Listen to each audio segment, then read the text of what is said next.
এইটো বাৰীৰ motor, green motor পৰা ঘৰত আহি ধুনীয়াকৈ ঘৰৰ বস্তু খাই আছে। এইখিনি গোটেইখিনি মটৰ। তাৰপৰা এইফালে এখন ওচৰলৈ দেখাই দিম। এইফালে চাওক, এয়া বকুলি আছে। এইফালে কেৰেলা, এইফালে চাওক, এইখিনি কেৰেলা লাগিব ন, দেখুৱাইছে। সেয়াখিনি মটৰ, গ্ৰীণ মটৰ।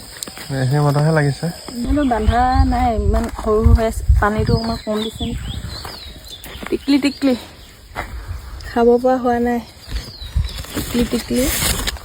তাৰপৰা এইফালে নহৰুখিনি